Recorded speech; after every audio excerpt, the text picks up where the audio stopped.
ফ্লাইটৰ পৰাই প্ৰথমবাৰ এই প্ৰয়াগৰাজ দেখা পাই শ্ৰদ্ধাৰে মনটো ভৰি গ'ল।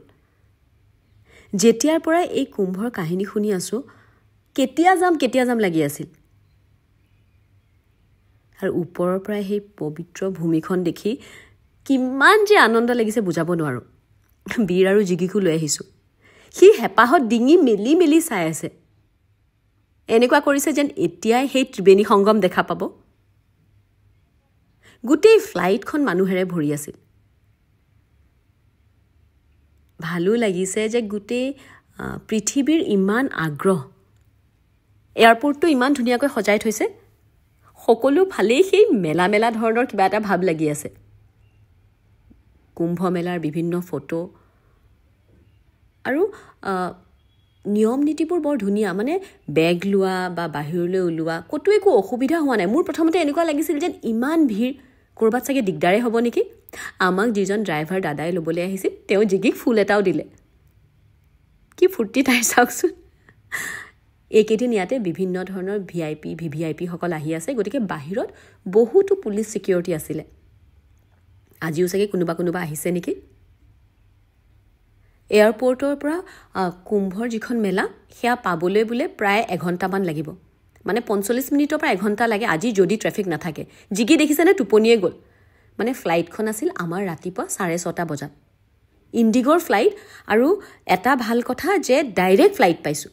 এয়া দেখিছেনে মানুহ প্ৰায় 8-10 কিলোমিটাৰমান আগৰ পৰাই খোজকাঢ়ি গৈ আছে। গোটেই ৰাস্তাটো সেই কাষে কাষেও ইমান ধুনীয়াকৈ আঁকিছে নহয়। মানুহক বৰ ধুনীয়াকৈ আদৰিছে এইবাৰ মানে আচলতে আগতে মই কেতিয়াও কুম্ভলৈ যোৱাই নাই। আৰু এইবাৰ কিমান যে ভাগ্য, চিধাই মহাকুম্ভ, যিটো 144 বছৰৰ মূৰত হৈছে। এয়া আশ্ৰম, মানে আমাৰ সকলোৰে শ্ৰদ্ধাৰ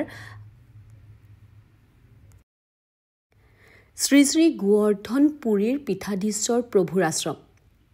আমি ইয়াতে থাকিম। গৈ পোৱাৰ লগে লগে ৰাতিপুৱাৰ জলপান দিলে। জলপান মানে আমি আকৌ জলপান বুলিয়ে কওঁ আৰু, কাৰণ আমাৰ তাততো চিৰা দৈ কোমল চাউলহে। তেওঁলোকৰ চাওকচোন ৰাতিপুৱাৰ ভোগ কি।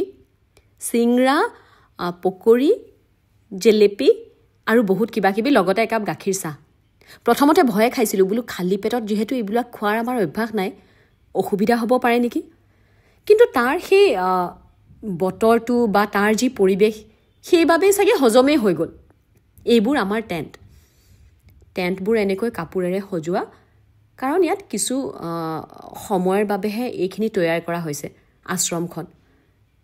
এয়া হ'ল প্ৰভু ঈশ্বৰ। তেওঁ খুব ধুনীয়াকৈ আমাক কেনেকৈ কোনফালে যাব লাগিব বুজাই দিলে। আৰু লগে লগে তাতে এভাগ পূজা দিলোঁ। পূজা অৰ্চনা কৰি আমি আটাইখিনিয়ে কেইবাজনো গৈছিলোঁ, প্ৰায় 15জনমান হ'ব। ইমান ভাল লাগিল। আৰু গোটেই প্ৰয়াগৰাজতে আচলতে বেলেগ এটা পবিত্ৰ ভাৱ। অথনিতে কৈছিলোঁ ফ্লাইটখনৰ কথা, ক'বলৈ থাকিয়ে গ'ল। ইণ্ডিগৈ যিখন ফ্লাইট দিছে, মাত্ৰ 2 ঘণ্টা 15 মিনিটতে চিধা গুৱাহাটীৰ পৰা প্ৰয়াগৰাজ। ইমান ভাল লাগিলে আহি। যদিও ৰাতিপুৱাই মানে 6:25 হয়, সন্মুখত গোটেই দিনটো পোৱা যায়। গতিকে কোনোবাই যদি বিচাৰে যে দৰ্শন কৰি মই উভতি যাওঁ বা গা ধুই মই উভতি যাওঁ, সেইখিনিও কৰিব পাৰে। পূজাৰ পিছত আমি যজ্ঞটো বহিলোঁ। আটাইবোৰে এনেকৈ যজ্ঞ কৰি প্ৰভুক সেৱা অৰ্চনা কৰি, তাৰপিছত আমাৰ ইমান কপাল ভাল, দণ্ডেশ্বৰ স্বামী বুলি কয়। এইসকল দেখিছেনে? তেওঁলোকে সেই যে এডাল দণ্ড হাতত থাকে, এনেকুৱা দণ্ডেশ্বৰ স্বামী বোলে ভাৰতত কেৱল মাত্ৰ 500-600 মানহে আছে। আৰু তাৰে অধিকাংশ এনেকৈ মহাকুম্ভত একেলগে আহে। সাধাৰণ দিনত বোলে তেওঁলোকক 1 বা 2জনহে পোৱা যায়, কেতিয়াও ইমানবোৰ একেলগে নাথাকে। আজি যে তেওঁলোকক প্ৰসাদ বিলাবলৈ পাই ইমান ভাল লাগিলে। আৰু বীৰ জিগুৰ কিমান ফূৰ্তি চাওকচোন। সেই বাল্টিটোত প্ৰথম গোটেই ফুল হৈ আছিল পায়স। দাঙি যে নিব পাৰিছে ইহঁত দুটাই, সকলোকে যিমান পাৰে বিলাইছে। এনেকৈ সেৱা কৰিবলৈ কিন্তু সঁচাকৈ কপাল লাগিব। আপোনালোকৰ আশীৰ্বাদতে নেকি যিখিনি এতিয়ালৈকে হৈ আছে খুব ধুনীয়াকৈ গৈছে। আটাইবোৰৰ লগত শেষত আমিও খালোঁ। আৰু তেওঁলোকক বিদায় দি আমি আশ্ৰমৰ পৰা যাবলৈ ওলালোঁ গা ধুবলৈ।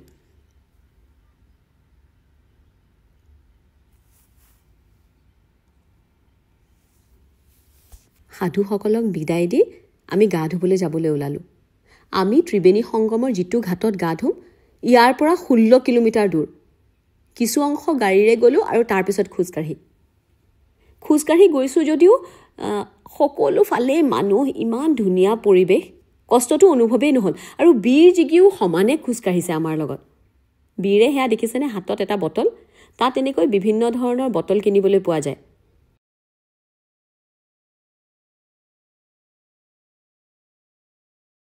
আৰু ঘাটটোৰ পৰা ফেৰীৰে ত্ৰিবেণী সংগমৰ ফালে আগবাঢ়িলোঁ। আমাক এনেকৈ লাইফ জেকেটো পিন্ধাই দিছে। তাত পানীৰ ইমান সোঁত, সেয়েহে সকলো মানুহে বোলে লাইফ জেকেট পিন্ধি লয়। যিফালে চাওঁ কেৱল মানুহ আৰু মানুহ। পিছফালে দেখিছেনে এটা যে কিবা উঠি আহিছে মূৰৰ ওপৰত। জিগিয়ে কৈছে ভগৱানৰ বোলে পিছফালে যে চক্ৰ এটা চলি থাকে, আমাৰো তেনেকুৱা হৈছে।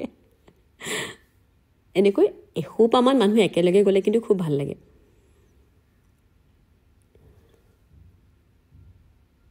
পীযুষেও অহাৰ কথা ভাবিছিল যদিও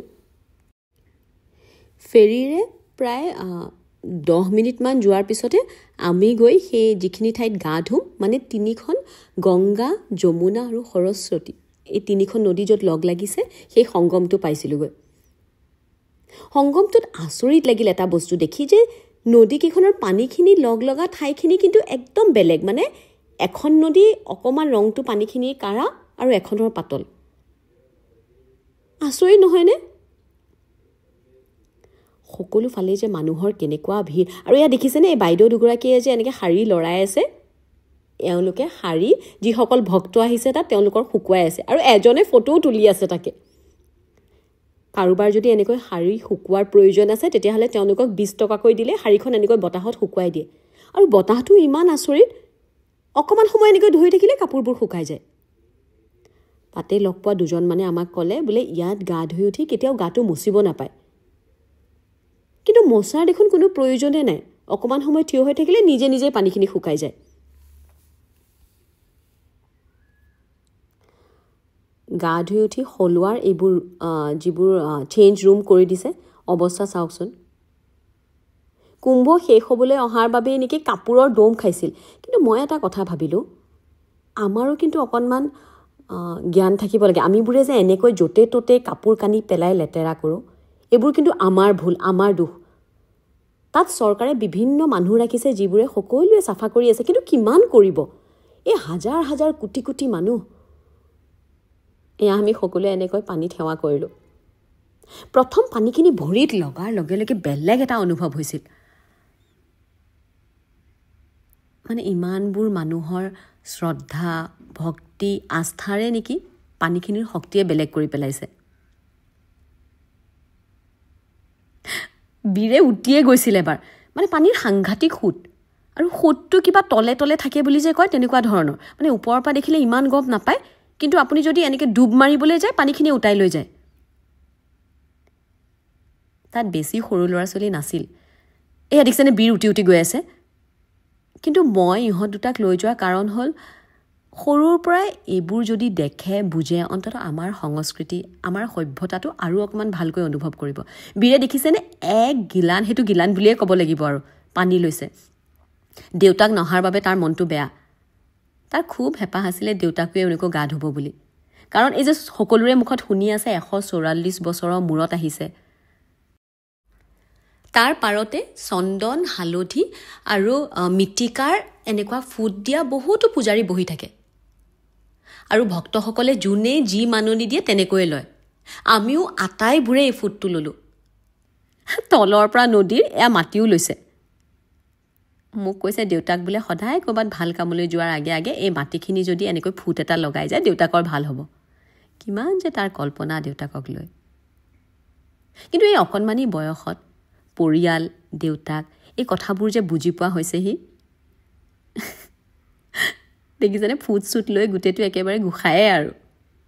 এইটো হ'ল আমাৰ টেণ্টটো এইবাবেই দেখুৱাব খুজিছোঁ। এনেকুৱা ধৰণৰ বহুতো টেম্পৰেৰী টেণ্ট বনোৱা হৈছে। টেণ্টবোৰত সাধাৰণতে এনেকৈ মাটিত মেট্ৰেছ পাৰি দিয়া থাকে। কিন্তু যিহেতু মই বীৰ আৰু জিগুক লৈ গৈছোঁ, সৰু ল'ৰা ছোৱালী আৰু বয়সীয়াল মানুহৰ কাৰণে 2খন বিচনাও দিয়ে তেওঁলোকে। আৰু এইটো টেম্পৰেৰী টয়লেট। টয়লেটটো মাজৰ অকণমান পকা আৰু বাকীখিনি এনেকৈ কাপোৰ পাৰি দিয়া আছে পিছফালে যে দেখিছে এনেকৈ চেইন খুলি পেলাই পিছফালে ওলাই যাব পাৰি দৰ্জা এখন আৰু ৰাতি কিন্তু একো আৰু তলা চলা মাৰা বা হুক লগোৱা ব্যৱস্থা নাই বাহিৰৰ পৰা ইচ্ছা কৰিলেই যিকোনো খুলিব পাৰিব যিহেতু ইয়াত কোনো বেলেগ বেয়া মানুহ নাহে গতিকে সকলোফালে সুৰক্ষিত বুলিয়ে ভাবিছোঁ 12 বছৰ ধৰি হাতখন যে এনেকৈ দাঙি থকা বাবাজন আপোনালোকে ইতিমধ্যে ইণ্টাৰনেটত দেখিছেই চাগে তেওঁকো লগ পালোঁ তেওঁক এটা সেৱা জনালোঁ হাতৰ নখবোৰ দেখিছেনে কিমান দীঘল দীঘল হৈ গৈছে বীৰৰ খুব ইচ্ছা আছিল যে তেওঁক সুধিবলৈ ৰাতি তেওঁ কেনেকৈ শুৱে আমি আটাইকেইটাই সেৱা জনোৱাৰ পিছত তেওঁক এবাৰ ক'লোঁ বোলো আপোনাৰ ভিডিঅ' এটা লওঁ নেকি আৰু ইমান ধুনীয়াকৈ তেওঁ বুলি ক'লে বহুতে মোক আগতে কৈছিলে বোলে সাধু বাবাসকলৰ ওচৰত গৈ যিকোনো কথা নকবা বৰ খঙাল হয় কিন্তু মোৰতো অকণমানো তেনেকুৱা অনুভৱ নহ'ল বীৰক তেওঁ ক'লে বোলে তেওঁ ৰাতি এনেকৈ হাতখন দাঙিয়ে শুৱে তাতে নাগা সাধু কেইবাজনকো লগ পালোঁ পিঠিত দেখিছেনে এনেকুৱা ময়ৰাই চৰাই পাখিৰে এটা ডাঙৰকৈ বান্ধি থৈছে আৰু এনেকৈ আশীৰ্বাদ দিয়ে মাৰি মাৰি অকণমান দুখো পায় কিন্তু এটা শক্তি অনুভৱ হয় তেওঁলোকৰ ওচৰলৈ গ'লে কাৰণ ইমান বছৰৰ ধ্যান ইমান বছৰৰ কষ্ট সাধনা সহজতেতো পোৱা নাই চাগে বিভিন্ন ভক্তই তেওঁলোকক আগুৰি কথা পাতি আছিল বাবাই এনেকৈ মাতি পানীৰ বটল এটাও দিলে তেওঁৰ আশীৰ্বাদ প্ৰসাদ বুলিয়ে গ্ৰহণ কৰিলোঁ তাতে আৰু এজন বাবা লগ পালোঁ যিজন বাবা আমাৰ কামাখ্যাটো গৈছে তেওঁ মা কামাখ্যাৰ বিষয়ে ইমান কথা জানে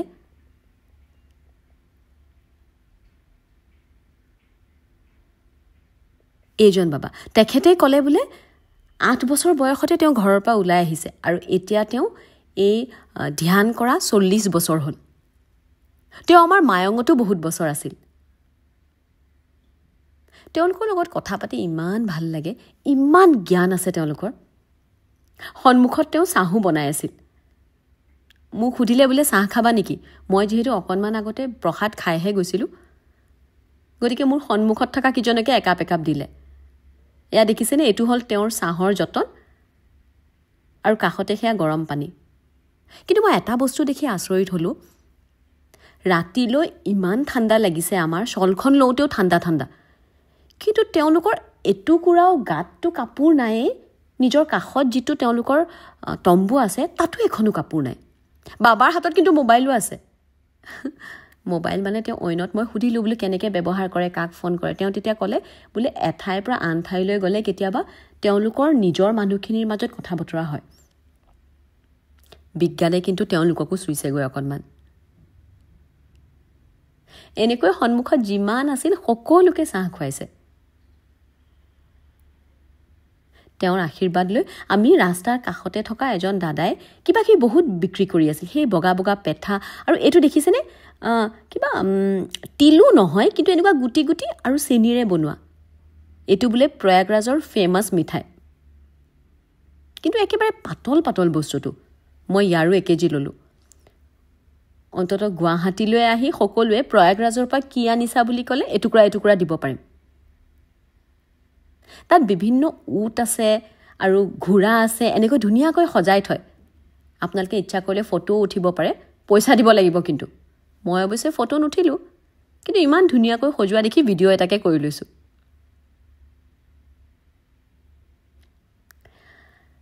সেই ভূমিখিনিত বিভিন্ন সাধু সন্ত গুৰুসকলৰ ভৰিৰ ধূলি পৰাৰ বাবেই নেকি বেলেগ এটা পবিত্ৰ হৈ গৈছিল কিন্তু বীৰে দেখিছেনে এই 5ডালমান মণি কিনি লৈছে আৰু আজিৰ পৰা বোলে হি বীৰ বাবা এইখন সেই যে আমি আশ্ৰম আছোঁ সেয়া গুৰুৰ গাড়ী আশ্ৰমখনৰ ভিতৰখন ইমান ধুনীয়া পবিত্ৰ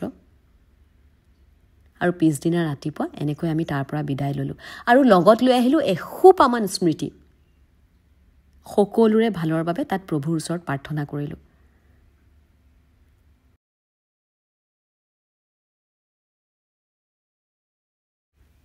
সনাতনৰ এই সভ্যতা সংস্কৃতি এনেকৈ যুগৰ পিছত যুগলৈ প্ৰজন্মৰ পিছত প্ৰজন্মলৈ বৈ থাকক তাকে কামনা কৰিছোঁ।